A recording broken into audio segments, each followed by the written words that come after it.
जी, सामाजिक कार्यकर्ता, सेवानिवृत्त विंग कमांडर उमेंद्र कुमार त्रिपाठी जी, श्रीमती पल्लवी रानी जी, चीफ कोऑर्डिनेटर, श्री आशीष आदर्श जी, आर्केड बिजनेस कॉलेज पटना, और यहाँ उपस्थित सभी साहित्यकार एवं कवि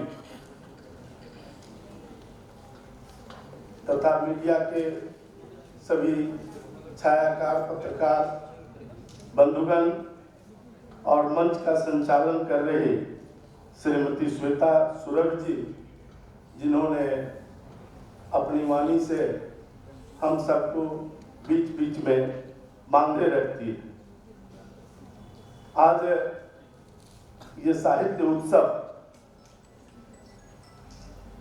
हम सब के लिए एक अनोखा पल है। बिहार सदियों से देश और दुनिया को राह दिखाने वाला एक ऐसा प्रांत है जहां चंद्रगुप्त और चाणक्य जैसे विद्वान हमारे बीच रहे हैं। यहाँ की साहित्यिक परंपरा अत्यंत समृद्ध रही है।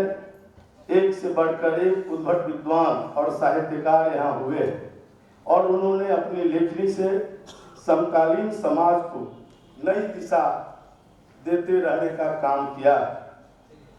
वेदों और वैदिक काल से लेकर आधुनिक युग तक हमारे महान मनुष्यों ने बिहार के रास्ते दुनिया को नई राह दिखाई। हमारे यहाँ आर्यभट्ट, चाणक्य, महाकवि विद्यापति, नागार्जुन, राष्ट्रकवि दिनकर, फणीश्वरनाथ रेणु, जानकी वल्लभ शास्त्री, राम वृक्ष बेनीपुरी की लेखनी आज भी हमारा मार्गदर्शन कर रही है। विद्यापति की गीत आज भी जो सुबह में हमारे यहाँ औसत चराने जाते हैं, वो भी विद्यापति की गीत गाकर प्रातःकालीन संगीत सुनने का हम सबको उनके माध्यम से अवसर मिलता है। यहाँ के कण कण में, जन जन में साहित्य और संस्कार रमे हुए। ऐसे अवसर पर जब यहाँ सभी देश भर के मूर्धन्य साहित्यकार और कवि का एकत्रीकरण हुआ है, इससे जो दिशा निकलेगी वो निश्चित रूप से बिहार को एक नई ऊंचाई की ओर ले जाने का राह प्रदर्शित करेगा। और आज जिस प्रकार से देश दुनिया के अंदर अपने विकसित होने की अंगड़ाई ले रहा है, हम विकास की दिशा और दशा जिस प्रकार से तेज गति से आज तय कर रहे हैं, उसमें बिहार कहीं से भी पीछे नहीं रहे। आज के परिस्थिति में हम सबका ये दायित्व है। और विशेषकर स्वामी विवेकानंद जी कहते थे कि साहित्यकार को दोष कभी मत देना। जब कोई बात प्रासंगिक न लगे तो उसके लिए साहित्यकार और कवि दोषी नहीं होता है, क्योंकि वो उसी विषय को चित्रित करता है जो उस समय का समाज होता है। तो उस समय के समाज के अनुसार उनकी लेखनी उठती है। हो सकता है कालांतर में जाकर वो लेखनी प्रासंगिक नहीं रह जाए किसी कारण से, तो उसके लिए किसी कवि और साहित्यकार का दोष नहीं होता है। और इसीलिए साहित्य समाज का दर्पण कहा जाता है। यही कारण है साहित्य जहाँ एक ओर समाज को दिशा देने का काम करती है, विकास का राह दिखाता है, स्वतंत्रता संग्राम जैसे आंदोलन को प्रदर्शित करता है। ऐसी सन 74 में जब हम लोग आंदोलन से जुड़े थे तो राष्ट्रकवि दिनकर ने कहा था कि समर शेष है नहीं पाप का, भागी केवल ब्याज, जो तटस्थ है समय लिखेगा उसका भी अपराध। आज भी वो प्रासंगिक दिखता है और इसलिए दिखता है कि आज भी जो तटस्थ हैं वो निश्चित रूप से उनके लेखनी के हिसाब से अपराधी है, क्योंकि जब देश तेज गति से विकास कर रहा है। बिहार तेज गति से अपना कदम ताल करते हुए देश के विकास के साथ जुड़ रहा है। ऐसे समय में अगर कोई तटस्थ की भूमिका अदा कर रहा है तो वो निश्चित रूप से इतिहास के पन्नों में अपराधी की भूमिका में होगा। इसलिए आज हमको हर दिशा में अपना नया स्टार्टअप शुरू करना चाहिए और हम नौकरी करने वाले न, हम नौकरी देने वाले बने। इस भाव से बिहार और बिहारियों को आगे बढ़ना होगा, तभी जाकर हम देश और दुनिया के साथ इस बिहार को शामिल कर पाएंगे।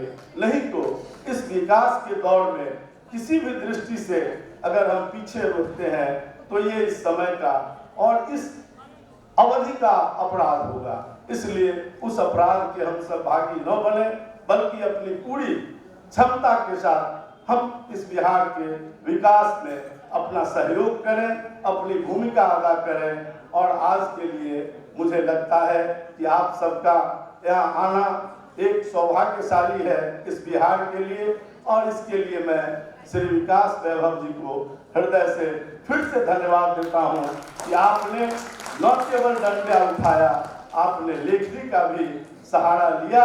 और डंडा और लेखनी दोनों एक साथ जब प्रभावी होता है तब निश्चित रूप से विकास की राह आसान हो जाता है। आज के इस अवसर पर आप सबको अपनी ओर से अभिनंदन करते हुए केवल एक बात का अनुरोध करूंगा कि हमारा विभाग जो कला संस्कृति विभाग है, उसने मुख्यमंत्री कलाकार पेंशन योजना शुरू किया है। वैसे कलाकार जो आज तक इसका लाभ नहीं ले पा रहे हैं, जरूरत उनको है, बहुत दिनों से जो गीत संगीत और इसमें लगे हुए रहे हैं और आज उनकी अवस्था नहीं रह गई है उस काम को आगे बढ़ाने का, उनके सामने अगर इस प्रकार की समस्या है तो 50 वर्ष की आयु पार करने वाले हर ऐसे संस्कृति से जुड़े हुए लोगों के लिए, गायकों के लिए जो इस विधा में लगे हुए हैं, विभिन्न विधाएं हैं उसमें, जिसमें लगे हुए लोगों को निश्चित रूप से इसके लाभ उठाने के लिए आप प्रेरित करें। और उसके लिए वेबसाइट में अगर कोई दिक्कत हो रही हो तो उनको ये भी आप सलाह दें कि वो जाए, कला संस्कृति विभाग के अधिकारी हर जिले में है और वहां जाकर अपना फॉर्म भरकर और उसका लाभ लें। दूसरा, एक और योजना दूसरी जो शुरू किया है विभाग ने, वो है गुरु शिष्य परंपरा। और जो लुप्त होती हुई विद्याएं हैं, जो आज समाज से वो विद्या समाप्त हो रही है, उसको भी हम खोज कर निकालने के लिए एक योजना बिहार सरकार ने लाई है। और अभी हमारा ऐसी विधा है जो लुप्त प्राय हो रही है, उसके लिए गुरु और शिष्य परंपरा के रूप में एक योजना चलाई जा रही है, जिसके आधार पर हम एक गुरु के अंदर कई शिष्यों को डालकर और उसको 15,000 रुपया महीना देकर उस विधा को जीवंत रखने के लिए काम कर रहे हैं। इनके भी प्रचार प्रसार आपके द्वारा हो तो मुझे लगता है उसका भी लाभ समाज को मिल पाएगा, साहित्य को मिल पाएगा, संगीत को मिल पाएगा। बहुत बहुत धन्यवाद।